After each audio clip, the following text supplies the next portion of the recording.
So for this roleplay, it's based on my fourth session with Tim Bennett. In the previous session with Tim, I have started to understand that his current employment difficulties, like he's unemployed and he's applying for jobs. That is currently not just a practical problem for him, but also is built on his self-blame and shame. Meanwhile, that he is currently living in unsafe accommodation and sort of disconnect with the Centrelink right now, which makes his current situation more stressful. Those experiences seem to challenging his belief about he has felt and unable to rebuild his life again.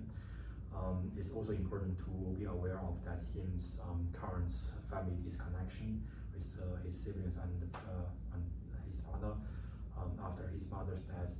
Also, that left him some traumatic experience. He has little emotional support from his family right now.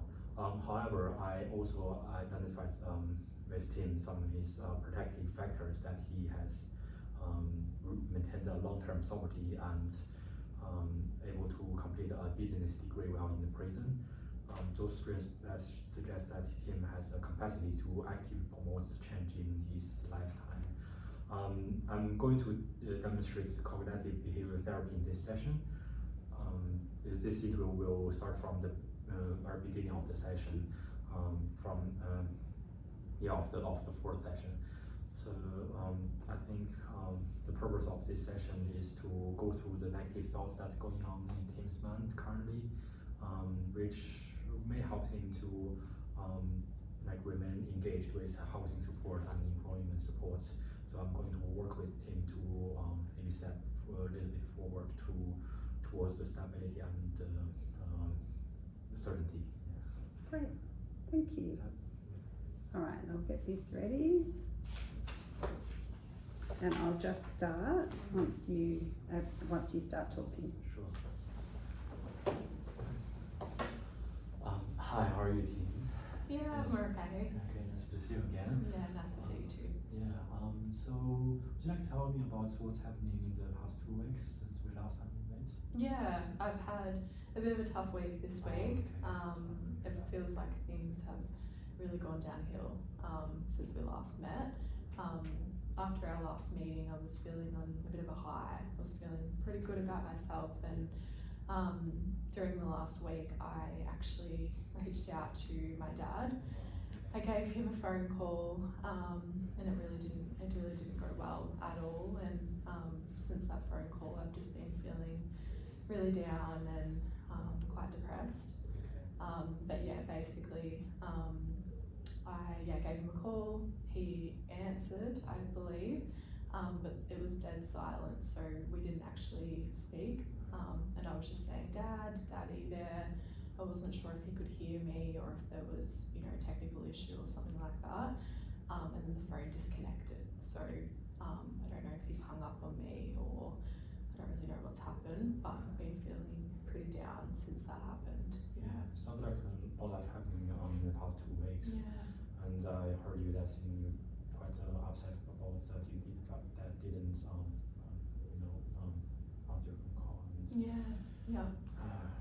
Yeah, it's been really hard. I've been really struggling and just constantly thinking about if I did something wrong. I don't know why he didn't answer. I don't know why he didn't want to talk to me, but yeah, I haven't tried to call him since just because I've been feeling pretty upset with what's happened. Yeah. So how do you cope with that? Do you still feel comfortable to continue our session today? Yeah. Okay. As I said, I felt really good after we met. I think it was 2 weeks ago or a week ago. I can't really remember, but I felt good after our session. It was nice to talk about things, and I think what's kind of sent me downhill is just the phone call with Dad. So I'm looking forward to just talking to you today, and hopefully I can feel a bit better after our session. I really appreciate that you coming today, Yeah. and after all this happens, it's quite an effort for you. I would imagine. Today I kind of want to, since you mentioned about you that maybe we can talk about your relationship and your phone call. We did that last week, and I think it would be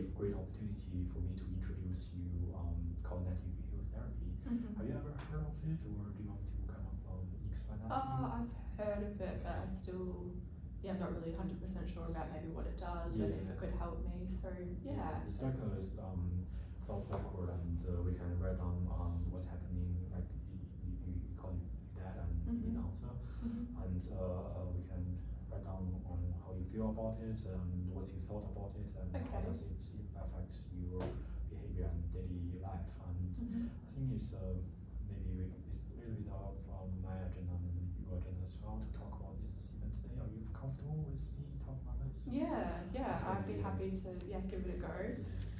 Because it's just been constantly on my mind all week and I haven't really talked to anyone about it. So I think it would be good to maybe talk it through. Okay, great. So maybe we can write this write this down so we both can see it. Okay, yeah. So what had happened? So the event is call your dad phone call, Mhm. but he didn't follow his dad's guidance as you said. Mhm. And so you mentioned that you feel quite upset and depressed. I've just been feeling very upset. Quite depressed, no energy, Energy. and quite angry Okay. at myself. Maybe also him for not answering. But like I said, I don't really know exactly what happened. So Okay, yeah. I think it's just more angry at myself for doing that because. I'm a little bit confused. You said. Confused, they're probably the main feelings right now. Mhm. Yeah. Okay. Yeah, I'm curious that since you mentioned about you a little bit angry about yourself and also maybe towards your dad as well, could you help me understand more about it? So what's could you describe this angry? Well, I just feel like, it was such a build up to call my dad. I think maybe in our first or second session, I think I kind of mentioned to you about how our relationship hasn't really been good over the years since Mum passed away. I've always really wanted to kind of rekindle our relationship, and so it's taken a lot to really build up the courage to call him again. And it was actually my sister that kind of convinced me, encouraged me, I guess, to just give him a call. And so, I think it was, Tuesday night after dinner, I was feeling pretty good, like I had a good day, and so I gave him a call. And then, I feel like just because the call didn't go the way that I was expecting it to, he didn't even talk, and I think he hung up on me. So, I instantly felt quite angry, and I think that just comes from, build up of everything over the years. I feel like, Dad constantly blames me for what's happened with Mum. He constantly says that I'm a failure, and that, I'm never going to do good in life. And so, I think, that's where that anger really comes from, just anger at myself that maybe he's right. Thank you for sharing that with me, and I want to say that firstly, that it is you are so brave to call me dad after so many years without any connection. Yeah, thank you. And I really appreciate that you were bravery. And also that I just want to make sure I hear you right. You mentioned about that the expectation that you think your dad gave to you, and that's why you sort of angry with him, or angry with yourself about you not achieving, or you failed to reconnect with your dad. Am I hearing right? I just constantly, he's told me over the years that, you've failed at life, you've been in jail, what happened to Mum was my fault. And so he just, I guess has constantly told me that, I'm not going to ever be good enough, and that, no one loves me, that kind of thing. And so I really do feel like since this phone call that things won't get better.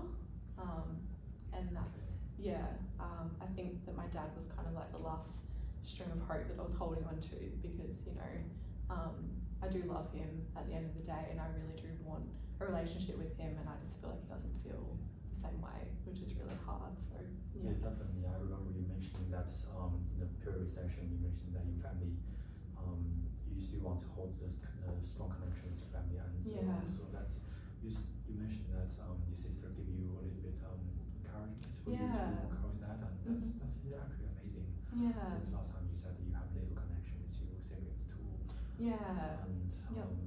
yeah, and I also heard that you saying that your dad said a lot of negative things about you, and you believe that what your dad said. So that's okay for me to write down those things as you thought.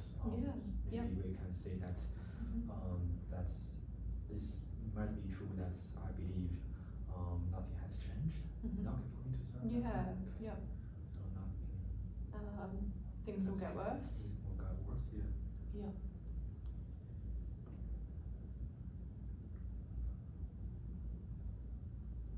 Okay. So here we have you talk a little bit about you angry, also you little bit upset and not angry, no energy, and then you came out with the thought of the things are going to get will get worse eventually, and so I'm introducing the CBT to you is because I think it will maybe we can put this on paper and show it in front of both of us, so we Yeah. can work on it. Yeah. And, that sounds good. So I heard you saying that, but I would be curious, what's the evidence for that belief, or what the evidence against that belief? You mentioned that your dad think, so your father's thoughts. Yeah, so dad's been constantly saying that to me pretty much my whole life, and especially since mum passed away. Yeah. I would be curious. Yeah. So about the evidence that against and for it. So maybe we can still as we did in the previous session, scouting question. Maybe we can put them into a scale of from 1 to 3. 1 is will be the less relevant, and 3 will be the strongest evidence for you to say that. So your dad is telling you that would that be strong evidence or less strong evidence? Maybe somewhere in the middle, so maybe like a 2. Yeah. Yeah. Okay. So is that any other evidence for that, for your thoughts? I mean, obviously what happened with mum was my fault, and so I do, take full, I guess, blame for what's happened. So I think some of it is self-inflicted as well. I do sometimes, when things get really bad, I guess it's just kind of an internal thought that I do tell myself, and then I feel like when I've got dad telling me it as well, I think it just makes it a lot more worse when you have more than one person, I guess, kind of telling you that you're failing basically at life. So I do think it's very self-inflicted. It's it is in my head. Like you're taking a lot of responsibility. Yes, it does feel like that. Yeah. So how strong will be that? It's something that you're telling yourself. At the moment, it feels pretty high. I think just from what's happened with the phone call. Yeah. So maybe a 3. Maybe a 3. Yeah. Yep. Yeah.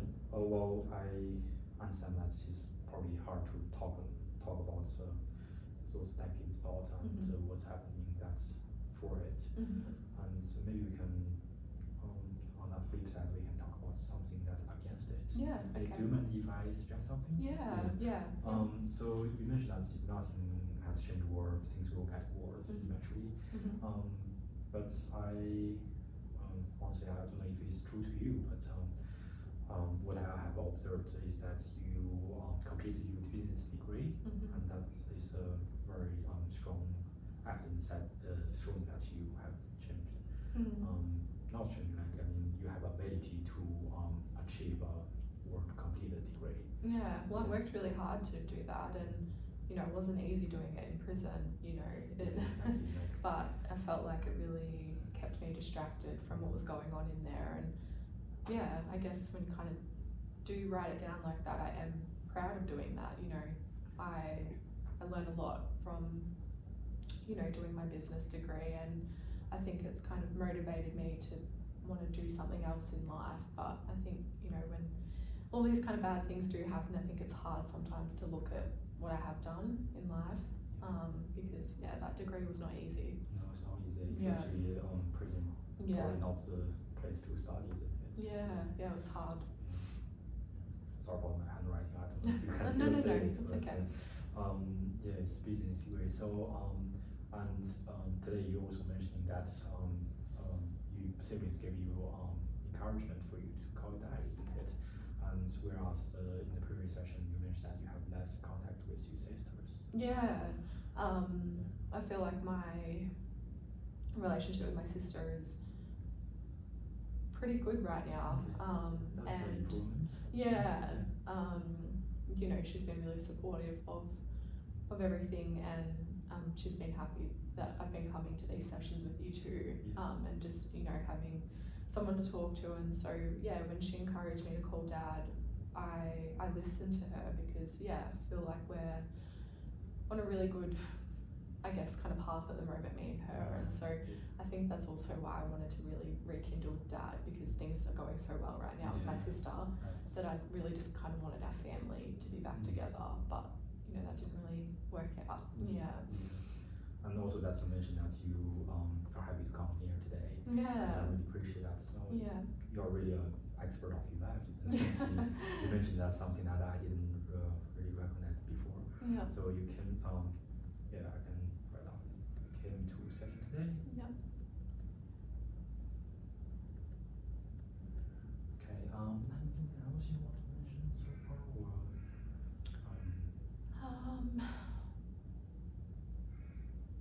No, I think that's, okay.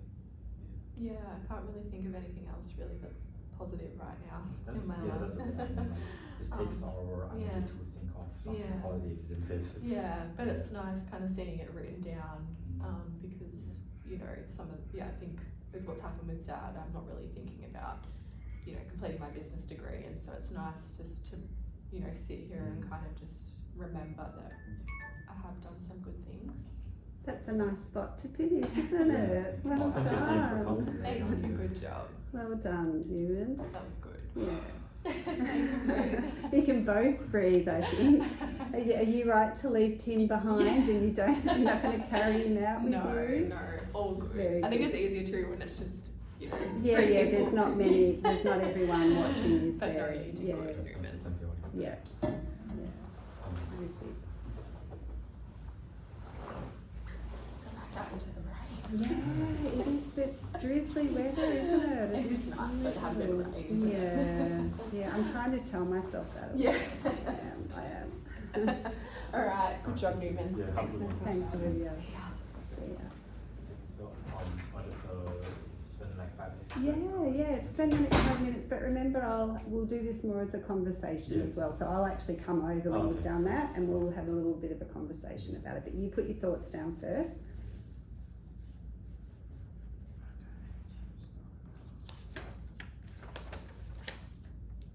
Oops.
And that's time in, and if you feel okay to have a chat, and I'm just going to come over and sit with you so that you don't feel like you're yelling across the table at me.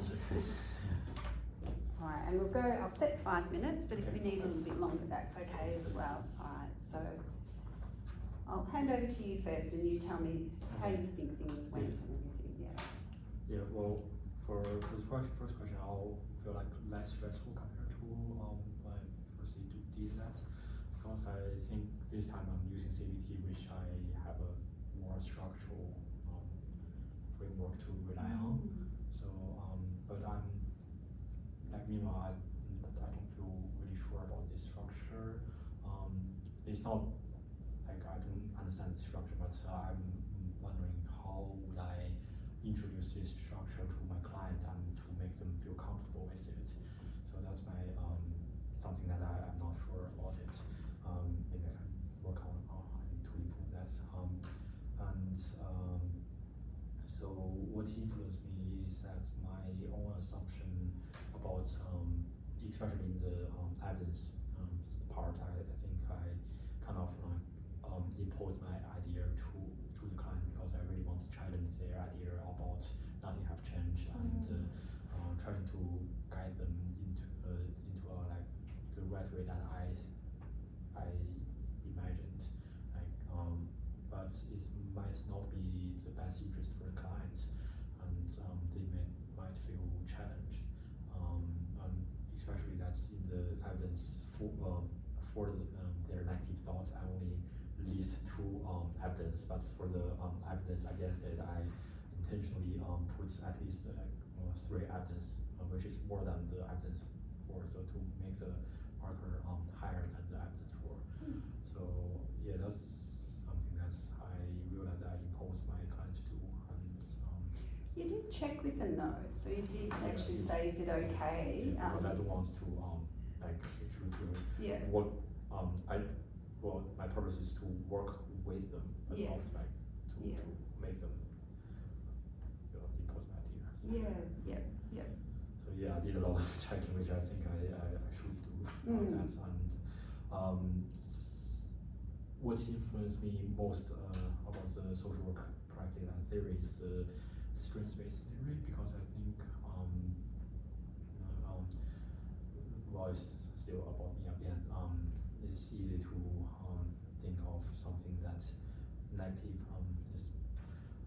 It could be automatically be to think about negative side of the things, especially experiencing that his own father didn't answer the phone call, and after Tim prepared for that for a long while, after 15 years, and still didn't went well. It could be devastating.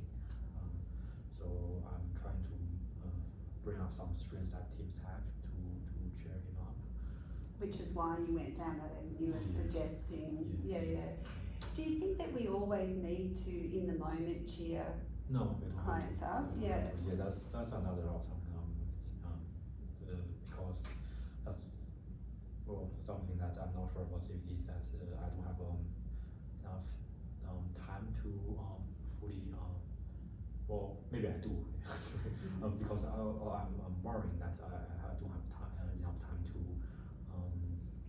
go really like deeper to investigate the client's thoughts and feelings. In this session, I was going to say that in a roundabout way, not strictly, but I trying to say that it's okay if you didn't answer a phone call. Or you don't always have others affirmation to change your life. So you wanted to get to kind of a different way than, And I wonder, I would be curious if I have enough time to say that, what will happen to the client and how do I set this up. What did you, so the thing for me with CBT is we get focused on having to have a positive kind of replacement thought or think about things in a positive way, where actually it's thinking about it in a realistic way. So it's about, okay, so what is the evidence against this? What's the realistic? So it doesn't have to be positive, but it might be something like, well, the evidence, you know, might be that actually I have been able to reconnect with my system. Now that is a positive thing, but we don't have to go, what's the positive, you know, element of evidence. We're just trying to see what's the evidence against the thought being true. And it can be just, so if we think about it as realistic evidence as opposed to positive evidence, then whatever feeling that brings, you would hope would shift to be more positive, but you're not overly worrying about it having to be positive. Do you know what I mean? Yeah, makes more Yeah. sense than because in a realistic way, there's good thing happen and bad thing happen in life. Yeah. So it's about thinking, what's the realistic, what makes that, what's realistic evidence and what's a realistic way of thinking about that particular situation in the end. So, which is where you were saying you were going to get to, is, you know, that kind of realistic way of thinking about it. And you would get there over the course of an hour session. So keep going over that, That's good. So the challenge. The challenge I found in this session is that I always think about the changes and emphasis on the past success of the client, and not able to emphasize enough about the future or the goal settings in the session. So I think that's one of the challenge, and I honestly not really sure about how to picture a future for the client, but I don't think it's but after the session ends, I realized probably it's not my job to picture a future for this client, but kind of setting up. That's why I open up my notebook and showing the clients what has actually going on here, and list in front of him for him to see it.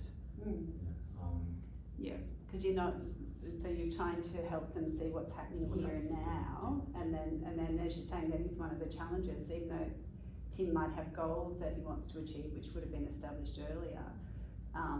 In that moment, you're really just helping them understand that particular situation. Yes, which is a bit different to the other approaches. And coming to the approaches, I choose CBT because in the past few sessions, I realized that Tim has a strong negative thought about himself, and also he has a lot of self-blames, shame on. So that's why I chose the CBT. Maybe I can use CBT to create another multi thought for him, or to show that what's actually going on in his life, rather than focus on the past or the future. I didn't use stress-based therapy, not only because I used it for many times, but also that I want him to write down what's happening in his life, and for him to revisit, because CBT when reading the weekly readings, that if there's another strategy for clients to take away the note with them after the session finished, so they can revisit it. I think that would be helpful for him for now. Absolutely, and it's that self-help aspect of CBT. So the work happens here, but actually more of the work happens outside. So they need to. That would be my end goal. If the session continue until an hour, and my goal is to help him to become his own therapist for his life. Because I realized that he's an expert of his life. Which you reminded him of too, which was good. If I can do things differently, I probably will explore more about Tim's mode and thought, rather than rush into the evidence. To truly understand what he feels at the moment, and probably will use the scouting question at the beginning and at the end to say how far they will travel, or how he has felt after seeing all these evidence for and against. Good idea. I probably will use more scouting questions if I can do that differently. I have learned more about. I have learned more to be more aware of my body language, or maybe I can be aware of my posturing, or not like cringing to into the corner or something. You were fine. Yeah. But that's something that I didn't realize while I was doing the session. Right. Yeah, I didn't really be aware of my body language, so I can't remember what happened. Did Did you notice something when you reviewed your first one that you were concerned about your body language in that one? Like it was. Well, for the first one, I didn't really concern about my body language because for this session I was quite concerned about the structure. How do I Right. introduce this structure Yes. to team? So Yeah. back then I had more, I don't know, energy to focus on my body language. Yeah. Sorry, this stopped and I didn't realise, but anyway, that's okay. And what about for placement? What are you thinking about? Do you want to focus on for that? Well, I wish I could get more one-on-one session on placement because last placement I was doing the community service, so I didn't got much chance to do one-on-one sessions and didn't got much chance to practice all those strategy with clients. So yeah, that's something I can bring to the well, I got a safety structure that I can use this framework for my clients to do something else. Yeah, and in fact your organisation might have a completely different Yeah, structure maybe as it well, does. but you'll have an idea of okay how you might actually bring a structure into a particular session. Yeah, well done. I might get you to pause it and then or stop it.